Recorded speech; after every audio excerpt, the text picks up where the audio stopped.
While countless Batman comics have been published over the decades, it's only a select few that get all the attention. Like for example, The Dark Knight Returns, Year 1, Hush, The Court of Owls, Strange Apparitions, and the Denny O'Neil Neil Adams run from the early 70s. These specific comics, and a few others of course, are constantly talked about and praised. But what of all the other Batman comics? Well, that's what this video is for. Like I've now done for 3 of his top rogues, Joker, Two-Face, and Poison Ivy, I will now cast a spotlight on a small number of unjustly forgotten Batman tales. These comics focus on Batman himself and don't even necessarily feature any of his rogues. Pretty unusual for my channel, as for those who are just finding this video and don't know who I am, I normally talk about the Bat villains, not the Bat. Anyway, as with the previous videos, this will not be a countdown. Instead, I'll list the stories in chronological order. And let's get started. Hunt for a Robin Killer from Detective Comics 374, published in 1968. The story was written by Gardner Fox and penciled by Gil Kane. In the Silver Age adventure, the dynamic duo are about to nail a gang of crooks hiding out in an abandoned warehouse. As per their usual routine, Batman takes the front of the house while Robin guards the back. However, it turns out the back door of the warehouse has been boarded shut, and while Batman is busy inside kicking ass, Robin finds himself trapped by a mysterious assailant. The attacker takes Robin by surprise and proceeds to beat the living hell out of the Boy Wonder. Only afterwards does Batman discover the badly hurt Robin and hurries him to a hospital. Later, while the Boy Wonder is being tended to, an enraged Batman goes on a relentless hunt for the culprit behind the vicious attack. He also feels incredible guilt, as in his mind he's the one who put Robin in that situation. And yeah, that's it. That's the story. Pretty simple. It's not exactly a brilliant masterpiece, no, but I would say that it was groundbreaking. It's the time it came out that makes it special. 1968. Does this sound like a typical 1960s Batman comic? The decade of silly camp? The decade of Adam West? In fact, when this issue came out, the TV show was still airing. So you have this grim, dark tale of vengeance and guilt come out in the midst of all that goofy camp. A tale that far more resembles modern Batman as opposed to Adam West. It's not a jolly caped crusader we get in this story. It's a grim avenger of the night who strikes fear into the hearts of criminals. It isn't just the plot that's different, it's also the portrayal of Batman, which is in stark contrast with all other 60s Bat comics. This must be one of the earliest stories, if not the earliest, to return Batman to his dark roots. Not many people know of this. Most assume that Denny O'Neil and Neil Adams were the first to do that. Some even think Frank Miller was the first. But no, it was actually Gardner Fox and Gil Kane who beat them all to it in this little-known issue of Detective Comics in '68. The Monstrosity Chase from Batman Family 18, published in 1978. Denny O'Neil did write this one, but it wasn't penciled by Neil Adams. It was penciled by Michael Golden.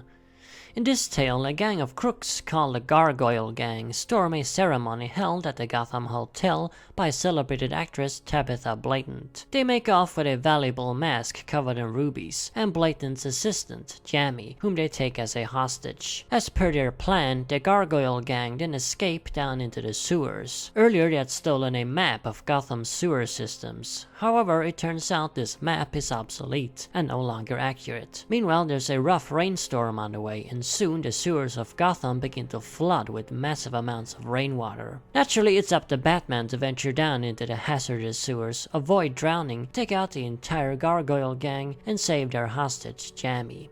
So I guess on a surface level, there's nothing necessarily special about this comic. It's just another crime for Batman to stop and just another person to save. But it's the way it's executed that makes it special. Both Denny O'Neil and Michael Golden were firing on all cylinders with this one. It's a perfectly paced, thrilling action tale. It actually feels a lot like an action movie from the 80s, even though the comic is from the 70s. The plot is very 80s action flick. A sewer filling up with water, an armed crew of bad guys, police, a hostage to save, a ticking clock element. It's Die Hard in the sewers, basically. The story also perfectly displays Batman being Batman, how he takes down the goons like a scary ninja, his powerful physical strength, his intelligence, his heroism. Batman don't get more Batman than this. I guess the story would have been more well known if it was Neil Adams who drew it, which is a real shame, as this is in my opinion one of Denny O'Neil's finest Batman stories. And Michael Golden's art is just as good as Adams anyway, if maybe not even better. His Batman really looks like a giant monster of a dude. If I was a criminal in Gotham City, I'd be pretty damn scared too.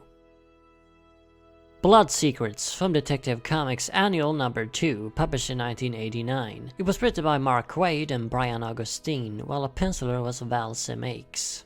This story is actually not about Batman at all, it's about Bruce Wayne. It takes place before the Batman even existed, when Bruce was still a young man. Following his travels in the Orient, where Bruce studied under various martial art masters, he now comes back to the United States. Knowing how to fight will not be enough to stop crimes after all. He will also need detective skills. He plans to learn these skills from the very best detective there is, world-renowned sleuth Harvey Harris. What's up with all the Harveys in Batman's life? Anyway, now an old man, Harris has moved back to his old hometown of Huntsville, a small town down south. Having written many letters to Harris that were all ignored, Bruce decides to go to Huntsville and look him up. He couldn't have picked a better time for a visit either, as Huntsville, normally a very calm town where everyone knows everyone, is currently experiencing a brutal murder epidemic. Bruce's first lesson with Harris will thus be to solve these murders. Of course, as it is with all murder mysteries, there's more to these crimes than what initially meets the eye. But naturally I won't spoil any of the revelations, as you're supposed to read this comic for yourself. So yeah, this story is about Bruce learning to be a detective, one of his most important skills. It's more than that though, it's also about him learning to control his rage, his anger at what happened to his parents, and his anger at the injustices of the world. Harvey Harris was very instrumental in shaping Batman into what he is, as being able to control one's emotions is key for a successful crime fighter and detective. A very important part of Batman's past that's usually forgotten. Not many ever bring this comic up when they talk about Batman's origin. Comics like these are pretty rare too. It's not often we get to see Bruce Wayne at this age. It's usually just as a kid whenever we get flashbacks. Seeing such a young, naive and hot-headed Bruce Wayne is really interesting and a nice break from the norm. DUA from Batman DUA, a one-shot special graphic novel published in 1999. It was written and penciled by Bob Hall. By the way, I just absolutely love that cover.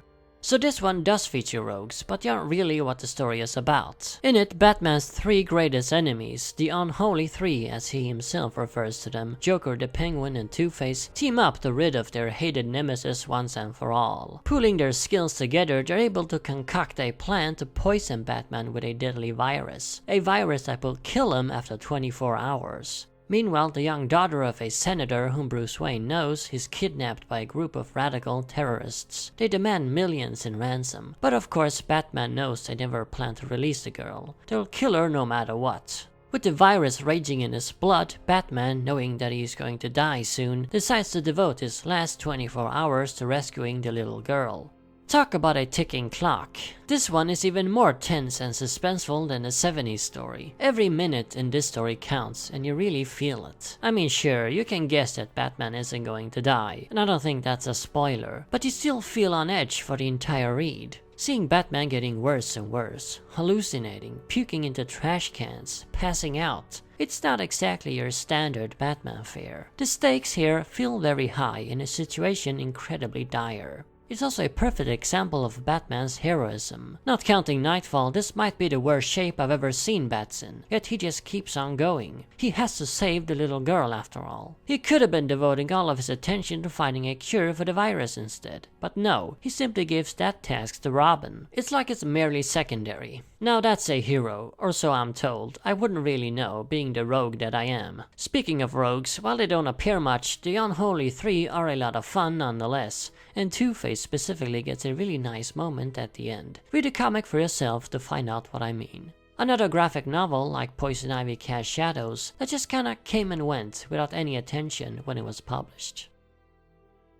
The Factor of Fear from Gotham Knights 19, published in 2001. Despite what the cover says, this comic was not written by Devin Grayson and penciled by Roger Robinson. It was written by Chuck Dixon and penciled by Dick Giordano. Now, this story barely features Batman in it at all. Obviously, you didn't wonder why it's on the list. Well, it may not feature the Batman physically, but his long shadow looms over the entire story. Kinda literally, actually. Batman's shadow is what this tale is all about. It follows the escapades of a small-time Gotham crook named Titus. After pulling a truck robbery that goes sour, Titus, superstitious and cowardly that he is, starts seeing the Batman wherever he goes. No matter where he runs to, the Bat is always on his tail. Of course, as we know, the Batman is not really after him at all. It's simply fear getting the better of Titus. It's kind of funny how much this story says about the character of Batman without even featuring him. Sometimes the best way to examine a character can be through the eyes of someone else. How does the world see Batman? Or better yet, how does the criminal underworld see him? All of his methods, the costume, the theatrics, what are their actual effects? Well, here they are, and this is what it's like to be a criminal in Gotham City. Not a big supervillain necessarily, but a regular small-time hoodlum. On this list, we had one story that focused on Batman's physical powers, one on his detective skills, one on his heroism, and then this one that focuses on perhaps his greatest weapon of all, fear. After all, this weapon is so powerful that he doesn't even need to be present to use it. Such is the legend of the Batman. I don't think I've ever seen a story, be it a comic, a movie, or a TV episode, better portray how well Batman's greatest weapon works. This comic is also pretty funny. I mean, how is it not amusing to see a crook imagine the Batman in every corner, when it's really just a coat on a hanger or some newspapers drifting around in the wind? A great read and highly recommended. So there you have it, 5 overlooked Batman tales. Of course, this is just the tip of the iceberg of overlooked Batman comics. There are countless others. Theoretically, I could do tons more of these videos. The only question is, do I want to? After all, I am a rogue at heart, not a hero. I guess we'll just see. By the way, have you noticed my new channel banner art? It's pretty damn cool if I do say so myself. I didn't make it myself though. It was made by a fan named Hayden. He designed and penciled it while his friend Birdie inked and colored it. So we have them to thank for this awesome lineup of rogues. All of them rogues this channel is very familiar with. Anyway, as always, remember, Arkham Asylum awaits you in the next video.